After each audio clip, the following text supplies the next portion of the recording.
Society లోపల ప్రధానంగా అంటే ఎలక్షన్లు అయిపోయిన తర్వాత ఎలక్షన్లలో సరే మన దాంట్లో ఒక ఈ జర్నలిస్ట్ సొసైటీలో ఒక ఎమ్మెల్యే పొజిషన్ ఉన్నాడు కాబట్టి దాని గురించి ఆయన మాట్లాడవచ్చు, లేకపోతే తర్వాత ఎలక్షన్స్ అయిపోయింది. నాకు అలాంటిది ఏమీ లేదనే పాయింట్ని రేవంత్ రెడ్డి గారు చాలా క్లియర్గా చెప్పారని చెప్పి మీరు చెప్తున్నారు. ఇప్పుడు ఈ సొసైటీకి సభ్యుడే అయినప్పటికీ ఎమ్మెల్యేగా ఉండతాను నేను ఉండటం బాగోదని ఆయన వాలంటరీగా ఒక రాజీనామా కూడా సమర్పించినట్టున్నాడు. ఇమీడియట్గా రాజీనామా సమర్పించినట్టున్నాడు కదా. అసలు ఈ కమిటీ చేసినారు. పల్లె రవి వైస్ ప్రెసిడెంట్ కింద ఉండే ఆయన కూడా కమిటీకి రిజైన్ చేయడం జరిగింది. వాళ్ళిద్దరూ రిజైన్ చేశారు. రిజైన్ చేసిన తర్వాత మిగిలిన సభ్యుల్ని కూడా రిజైన్ చేయాలన్నటువంటి ఒత్తిడి ఎందుకు వచ్చింది? అసలు మీరు ఎందుకు రిజైన్ చేశారు?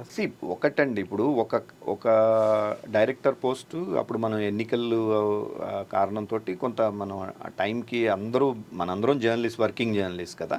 సో డిపార్ట్మెంట్కి ఇన్ఫామ్ చేసి దానికి ఒకవేళ నిజంగా నేనే దాన్ని పట్టుకుని వేలాడాలనుకుంటే దానికి ముందు అర్జెంటుగా ఎన్నిక పెట్టేసి తర్వాత రిజల్ట్ని బట్టి ఇప్పుడు నేను అనేది అదే, ఇప్పుడు హైపోథెటికల్గా ఒకవేళ అదే గవర్నమెంట్ వచ్చి పరిస్థితి వేరుగా ఉంటుంది. ఇప్పుడు మారింది కాబట్టి వేరే పరిస్థితిలో ఉంది.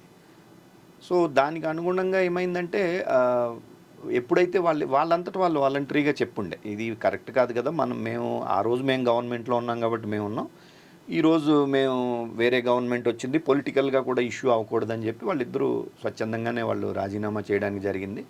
సో ఆటోమేటిక్గా ఒకటి ఖాళీ ఉంది కాబట్టి డిజాల్వ్ అవుతుంది, అది కమిటీ డిజాల్వ్ అవుతుంది. అదే కదా ఇప్పుడు నాకు అదే అంటే పాపం చాలామందికి ఏంటంటే వీళ్ళు కొంతమందిని ఈ ఎవరైతే కొంత నాయకత్వం కావాలనుకుంటున్న వాళ్ళు ఈ మీటింగ్స్ పెట్టి ఒక ర్యాలీయింగ్ పాయింట్లా చేసి మా వల్ల ఇది అయ్యింది అన్న ఒక ఇది కొంత ప్రయత్నం జరిగింది. కానీ